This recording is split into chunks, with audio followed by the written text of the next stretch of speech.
hati sebening mata air.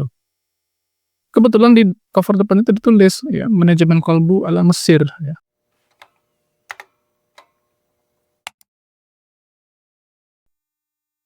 Bismillahirrahmanirrahim. Assalamualaikum warahmatullahi wabarakatuh. Innal hamdalillah nahmaduhu wa nasta'inuhu wa nastaghfiruh wa na'udzubillahi min syururi anfusina wa min sayyiati a'malina. May yahdihillahu fala mudhillalah wa may yudlil fala hadiyalah. Asyhadu an la ilaha illallah wahdahu la syarikalah wa asyhadu anna Muhammadan abduhu wa rasuluhu la nabiyya wa la rasula ba'dah. Ya ayyuhalladzina amanu taqullaha haqqa tuqatih wa la tamutunna illa wa antum muslimun. Amma ba'du fa inna asdaqal hadits kitabullah wa khairul hadi hadi Muhammadin sallallahu alaihi wasallam wa syarrul umuri muhdatsatuha fa inna kulla muhdatsatin bid'ah wa kulla bid'atin dhalalah wa fi riwayatin wa kulla dhalalatin finnar ba'd. Ikhwana fid din, azani Allah wa iyyakum.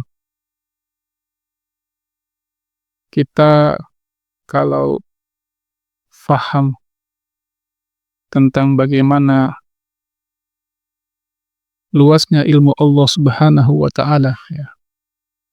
Kita kalau faham tentang bagaimana luasnya ilmu-ilmu agama ini ya.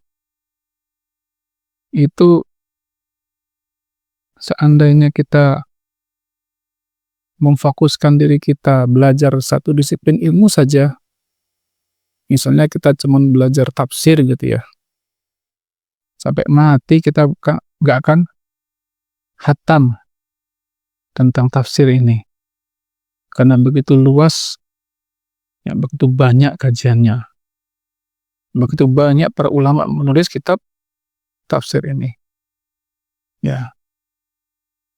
Allah Subhanahu wa Ta'ala berfirman di surah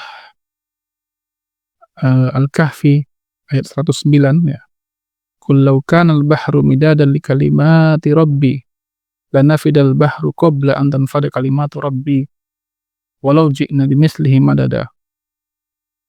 Katakan Muhammad ya pada mereka, seandainya lautan itu menjadi tinta untuk menulis kalimat-kalimat Tuhanku ya. Kalimat Tuhanku di sini banyak ulama menafsirkan adalah hikmah Allah Subhanahu wa Ta'ala ya. Ada juga yang menafsirkan ilmunya Allah Subhanahu wa Ta'ala. Lana fidal bahru, pasti itu lautan habis ya, yang jadi tinta tadi. Qabla an tanfada kalimatu rabbi, sebelum selesai menulis kalimat-kalimat Tuhanku.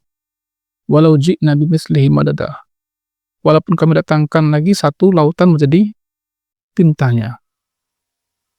Habis Pak ya. Saya sering mengatakan di pondok saya, di depan murid-murid saya, seandainya tinta di satu pulpen itu dikeluarkan isinya untuk memenuhi gayung mandi kita, perlu berapa ratus atau ribu ya, ballpoint kita keluarkan tintanya. Gimana kalau untuk masuk ke ember ya kan? Gimana kalau masuk ke bak mandi? Gimana kalau masuk ke sungai? Dan ini Allah katakan tinta itu adalah air lautan. Masya Allah ya kan? Kalau kita datang ke perpustakaan ya, di pesantren-pesantren atau di perguruan tinggi ya, kalau di Indonesia datang aja ke Lipia Jakarta sana, lihatlah bagaimana kitab itu begitu banyaknya. Nah itu kalau tintanya dikeluarin itu seberapa kira-kira akan memenuhi tempat kita, misalnya bak mandi ya. Jadi ilmu ini sebenarnya hakikinya sangat luas sekali ya, sangat banyak sekali ya. Sayangnya banyak orang yang tertipu dengan apa yang mereka miliki dari ilmu yang sudah mereka pelajari. Kenapa saya katakan banyak tertipu? Nah, ini saya ambil hikmah dari kitab Hilyatul Talibul Ilmi ya, perhiasan penuntut ilmu karangan Syekh Bakar Abu Zaid rahimahullah, seorang ulama besar di Saudi ya, yang beliau itu sudah lama sekali meninggalnya ya. Kata Syekh Mamdu Farhan Al-Buhairi rahimahullah, seorang ulama besar di Saudi, ketika Syekh Bakar ini meninggal, beliau banyak yang ulama itu menggelari Syekh Bakar ini dengan Ibnu Qayyim hadzal zaman. Ibnu Qayyimnya zaman sekarang. Nah, di situ di kitab Hilyah Thalibul Ilmi, Syekh Bakar menukilkan perkataan seorang ulama salaf ya. Beliau nggak sebutkan siapa ya. Faqad qila, ada yang mengatakan al-ilmu salasatu asbarin. Ilmu itu sebenarnya hanya 3 jengkal. Jadi ilmu yang luas tadi ya, itu sebenarnya cuma 3 jengkal intinya. Man dakhala fi sibril awwal takabbara. Siapa yang masuk di jengkal pertama, dia akan sombong. Ya. Siapa yang baru masuk ilmu di jengkal pertama, dia akan sombong. Sombongnya bagaimana? Sombongnya tadi, karena dia baru tahu, baru belajar, semua orang disalahin sama dia. Ya, semua orang itu dianggap dia sebagai orang-orang yang misalnya ya, bid'ah gitu. Dianggap semuanya fasik. Ya. Dianggap hanya dia yang benar, ya kan? Orang yang sibrul awal ini, ya biasanya nanti gak akan lama belajarnya gitu. Ya, kenapa? Dia udah pinter kok, kan? Dia udah pinter. Baru belajar ibarat kata durusulughah, ya. Pelajaran bahasa Arab, satu sanawiyah di pondok, ya, yang dipakai di pondok pesantren itu dari Gontor. Itu udah merasa paling pinter sedunia, ya. Padahal dia belum mengerti nahwu, belum mengerti shorof, belum paham balaghah gitu ya. Belum tahu ilmu-ilmu yang lain. Orang kayak gini yang takabbar nih biasanya udah berhenti, gak akan lama belajarnya. Ya. Orang kayak gini biasanya gak akan lama datang ke majelis ilmu. Ya. Orang kayak gini biasanya kalau di rumahnya ada buku paling 1-2 judul saja. Ya. Ini berbahaya sekali orang yang seperti ini, jamaah rahimakumullah. Orang kayak gini biasanya orang-orang yang sering mengatakan ya, kalau zaman saya dulu jaga toko buku ayah saya di Terminal Kota Metro, ya, ada yang bertanya, Mas ada nggak buku-buku akidah? Ya. Ada orang yang suka beli buku akidah yang terbaru, ya. Dia sudah lumayan banyak buku akidahnya. Saya katakan, kenapa Bapak selalu beli buku akidah? Oh ini permasalahan din, permasalahan agama, keyakinan. Nggak boleh salah kitab keyakinan kita. Kenapa Bapak nggak coba baca masalah fikih misalnya, masalah tafsir, ya, masalah usul fikih, ya kan, masalah adab. Wah ya, orang kan punya selera beda-beda, Mas. Masya Allah ya. Kalau dalam ilmu, ikhwan sekalian, harusnya kan nggak boleh kita mengatakan orang punya selera beda-beda. Ya, kita ini pengen belajar atau cuma pengen cicip-cicip? Ya. Kalau pengen belajar, nah, itu tadi. Makanya di awal saya katakan, kalau kita belajar satu disiplin ilmu pun, seandainya sampai mati nggak selesai itu tema itu.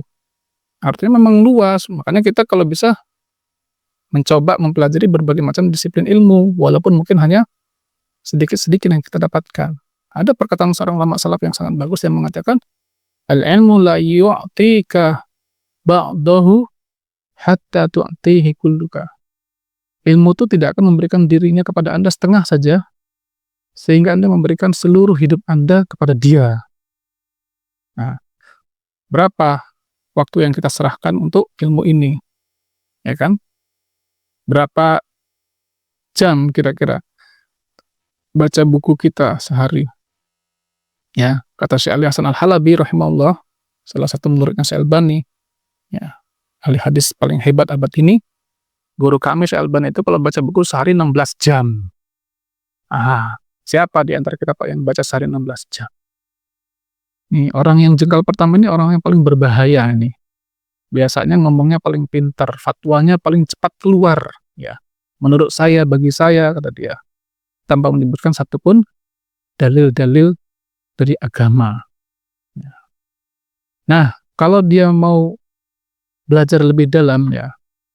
Wa man dakhala syibrus tsani, kalau dia mau belajar lebih dalam dia akan masuk jengkal kedua, yaitu apa? Tawaddu'a, dia akan tawadhu', dia akan rendah hati, ya kan?